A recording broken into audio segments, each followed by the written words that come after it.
So I essentially want to dial this up. You just want to know why names are being thrown out there? Yeah, I explain to fans or viewers that may not understand like how this process works right now. And you're hearing names like Marcus Freeman, and you're hearing, obviously everybody's just starting to put their hat in the ring now that Eberflus has been fired. Job openings are going to start opening up.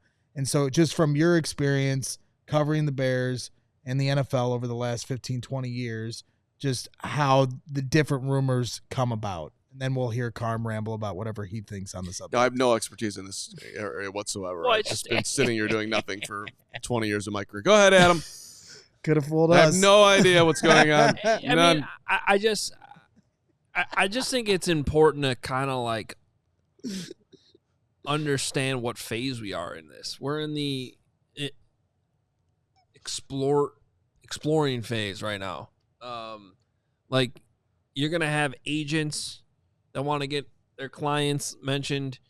You got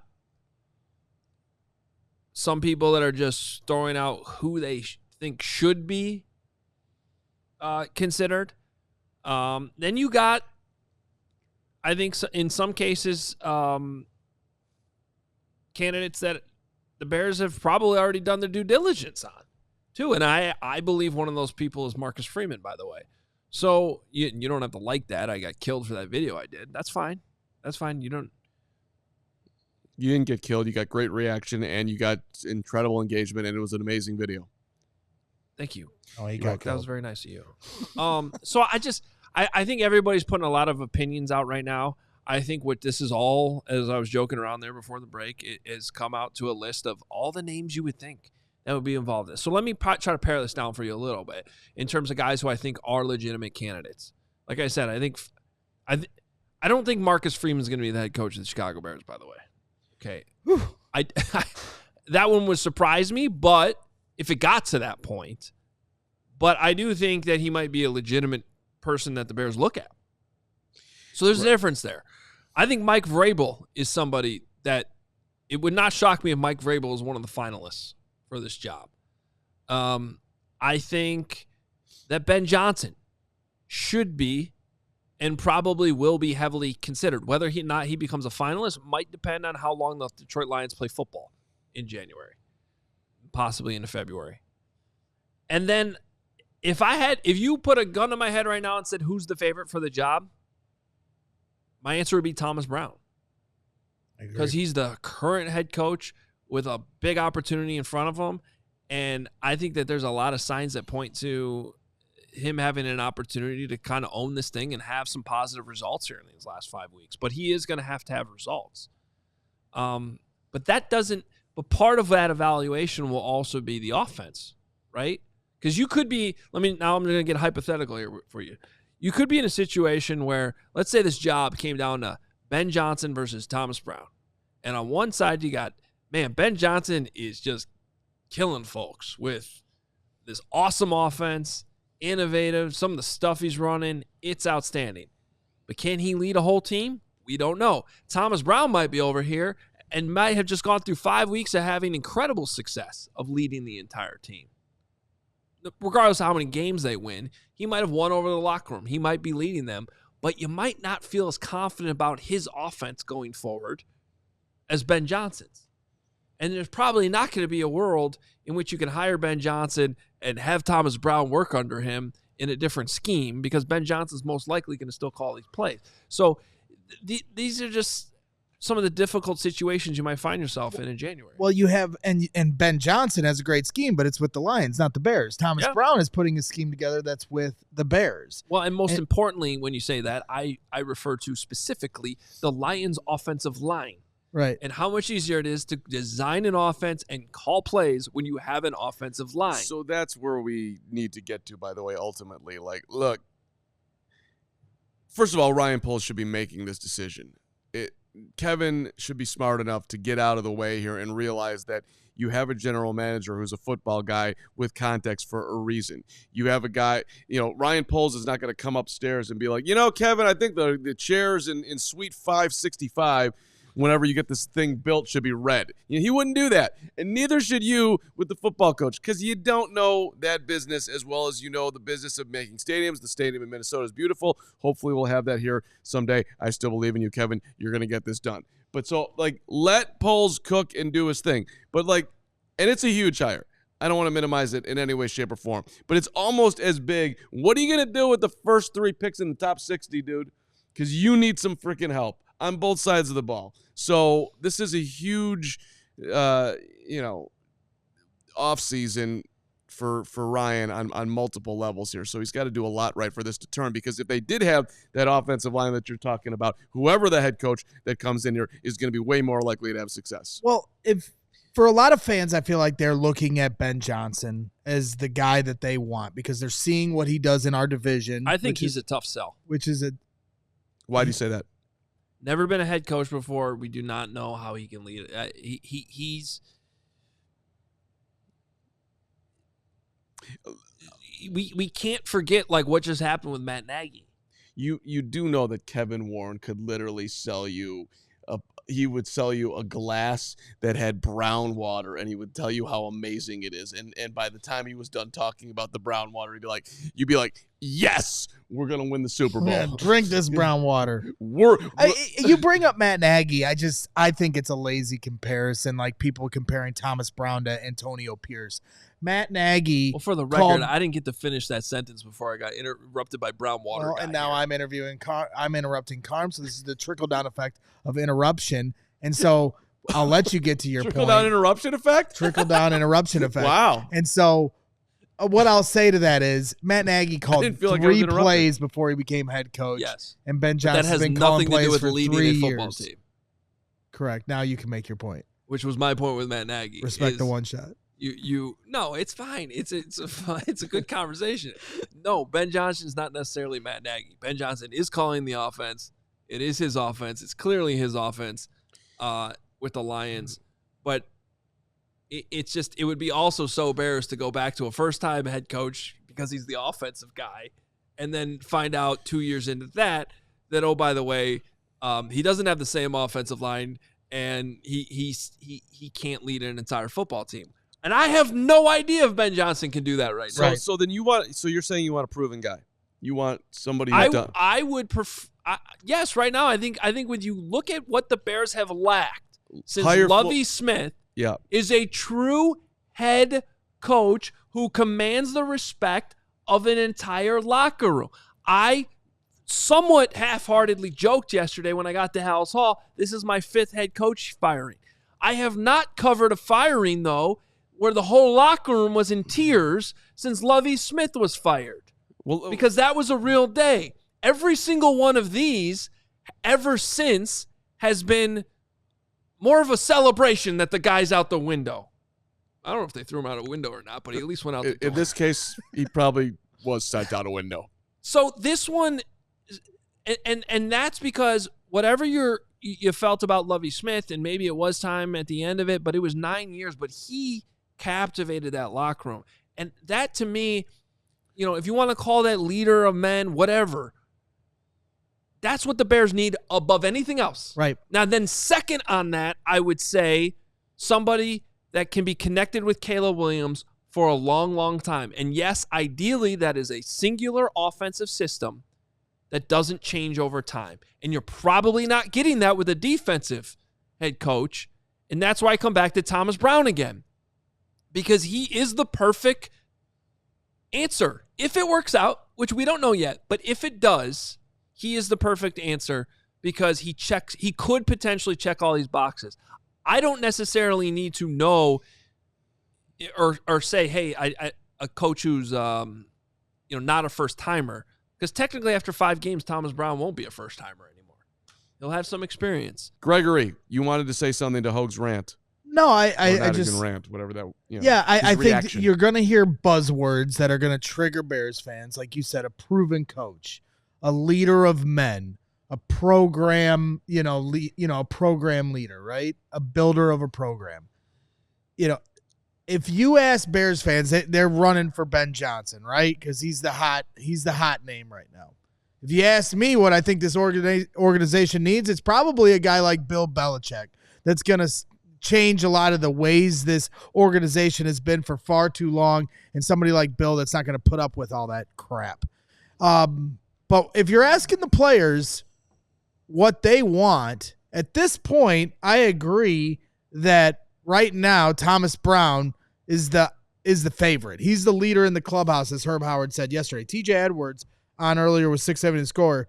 This is defense now. We've heard all the quotes from the offense. We've heard from Cole. We've heard from Caleb. We've heard from DJ Moore, Keenan Allen, talking about what Thomas Brown is doing for them as an offense in those meeting rooms. This is TJ Edwards on Thomas Brown. He means business, what his expectations are and things like that. He wants those to be met with no ifs, ands, or buts about it. I can appreciate that. A no-nonsense guy who comes into work and wants to win no matter what it looks like. And when you just juxtapose what happened with Matt Eberflus, now transitioning into a guy like Thomas Brown, yes, it's a low bar here in Chicago for what should just be a normal criteria for any coach, but they haven't had this since Lovie Smith. And so now you have somebody in here that I think the players are going to play for and play for each other. And I think that this is a huge opportunity here these next 5 weeks. But he has to not just show he's building a culture within that locker room. He does have to show that he's willing or able to turn this into a winning culture. So you can't go 2-3. You can't go 1-4. You certainly can't go 0-5. It's got to be a minimum of 3-2 or more. Beat some of your divisional opponents here. You got all three before the season ends, and you have to show that you can turn this into a winning culture, and that is what the Bears have been missing more than anything. I'll take that one step forward. Beat the Packers. Well, the Packers one's a little tricky because it's the last game of the year. Yes, you got to beat the Packers, but they might not even be playing their starters potentially. So if that game ends up meaning something, which if they're not playing their starters, then even more beat the Packers. Yes, for sure, for sure. But if you beat the Packers without their starters, it's more of a it's not hitting the fastball. The context will certainly matter. I want to bring up 3 comments here real quick, Carm, because I actually want to hear your response to some of these. You don't have to bring them up because one was from like the first 5 minutes of the show that just re-jogged in my head. But someone, when we were talking in the first segment about the Poles-Warren dynamic, said that it was already giving off Kenny Williams, Rick Hahn vibes. And I got to say that's spot on. That kind of hit me where it's like, and this might be just the beginning of it, where it's like, who's actually doing what? Who really does have final say? Who is calling the shots? Eric Bochanton, thank you for that comment earlier in the show. That kind of hit something with me. Bochanton's never said anything wrong except for the times when he's complained about me. But other than that, he's been on the money. Keep going. There was another one a few minutes ago, and obviously, different sport, different comparison, not everything's the same. But someone did remind everybody that Phil Jackson was once the assistant under Doug Collins. Yeah, that's a reach and a half. What? You don't think Thomas Brown is Phil Jackson? Probably not, no. But and I'm talking about even I still think it's a good comment in a YouTube situation. It's not the worst comment. Well, everybody keeps looking for interim coaches that became a head coach and had success. Well, we found one. It's just in the NBA. Of course, that's not accurate because Phil wasn't an interim coach. He was. Well, whatever. And then someone else just compared Bill Belichick to Tony. You're not going to not get Phil Jackson's career. Don't get in the facts of the way of a good story, right, Cody? Flex Diggs. We got the next Phil Jackson. All right. He's going to win 11 rings, man. And then someone else said Bill Belichick equals Tony La Russa. And again, I think Bill Belichick equals Tony La Russa is a lazy comparison. I think Thomas Brown equals Antonio Pierce is a lazy comparison. And I think Ben Johnson equals Matt Nagy is a lazy comparison. Like, if that's all you're going to do is just the most simplistic labeling of these guys, there is more layers to who these guys are. Bill Belichick isn't out to lunch the way Tony La Russa, he's falling asleep in the dugout. I've watched Bill Belichick here. He's on the Pat McAfee show weekly, breaking things down. He just broke down what happened in the final 30 seconds of the Lions game. He has his wits about him. You know, Tony La Russa is not dating 20-year-olds. You know, like Bill 24. 24.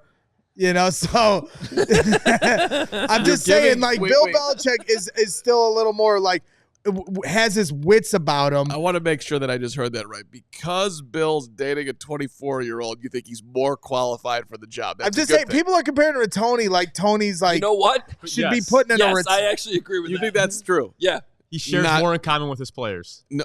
Ooh, wait, Yeah. what? Yeah. They're probably dating 24-year-olds. They could go on. They could go on. You know, shopping. Somehow I didn't together. hear more in common. I thought I heard something completely different, which was very strange. But that's cool. Look, I think his players think that's weird as hell, and because it is. I'm just telling people, like, congratulations. I understand why nobody would want Bill Belichick here. He's 72 years old. He's past his better days are behind him. One thing I do know when we talk about these 20 different coaching candidates that could be the Bears, Bill Belichick is a great coach. It's not debatable. That's a bold take. Exactly. All these other coaches, there's a question around them. We know that Bill Belichick is a great coach. We know that he's going to demand details with the team. We know that he's not going to take shit from anyone in the organization. So if the Bears were willing to have a guy like that here, I think he is exactly what this organization, not just the players, this organization, the coaches, the front office, George McCaskey, they need a guy like Bill Belichick here. I don't think he's going to come here, but for everybody writing it off like he'd be the worst thing that ever happened to the Chicago Bears, I could argue the exact opposite. They need somebody in here that's going to shake the tree. Well, picturing the first conversation between Bill Belichick and George McCaskey is somewhat entertaining to think about. But think he would make Bill him do Belichick might be the closest thing to George Howells that exists right now. So, you know. Oh, and Kevin could just put up a big picture of Bill in his office like he's got a George. He could put them side by side. That'd be sweet. Put them right up. Let's have a really important conversation off this, though. Because I think the most common question when Bill Belichick's name comes up is like, just how would that work with the power dynamic at Hallis Hall right now? It wouldn't. Well, yeah. But don't you think if, getting back to the question of this show today in the headline, if Ryan Poles' power has been diminished, don't you think that opens the door a little bit to Bill Belichick? No. I personally don't. Why, you just don't think he could work under Kevin Warren? Right. Yeah, you're probably right. I don't see Kevin wanting to put somebody who literally would be thirsting to run the whole thing, at least until he got into a place where he thought it was right. Like, Kevin would have to step back, and every step that Kevin takes right now seems to be a step forward. And I know we got to get going here soon, but Blackhawks coming up at the bottom of the hour. The idea of the Bears trying to trade for a coach like Kyle Shanahan or Sean McVay, is there any scenario, Hogue, where you think that could become a realistic possibility, or just something that I tweet about for Kyle Shanahan or Sean McVay? You tweet about this, or does Brad? And Brad and everybody. Hey, the Shanahan thing, everybody laughed at me and Brad when I brought this up weeks ago, and now the entire NFL landscape. So maybe I am the puppeteer of nonsensical conversations. Mike Florio mentioned it. Don't say the entire NFL. Now, Peter Schrager tries to take credit for Marcus Freeman, but I will take credit for the Kyle Shanahan. You or Brad? So who's taking credit for this, Greg or Brad? I'm confused now. All right. This has been a confusing conversation. If the Bears can get Kyle Shanahan, yeah, you going to give a first-round pick for him? My instinct right now is to say yes, but I will answer that question once I see what Thomas Brown does for the next 5 weeks. It would take 2 first-round picks for Kyle Shanahan or Sean McVay, in my opinion. Do you agree with that? Yeah, I'm trying to think off the top of my head. I don't know what Sean Payton. What did they give up for Sean Payton? I'd have to look it up, but first I'd like to thank Victor Garza for becoming a diehard yesterday. Thank you, Victor. We all silly like the mayor.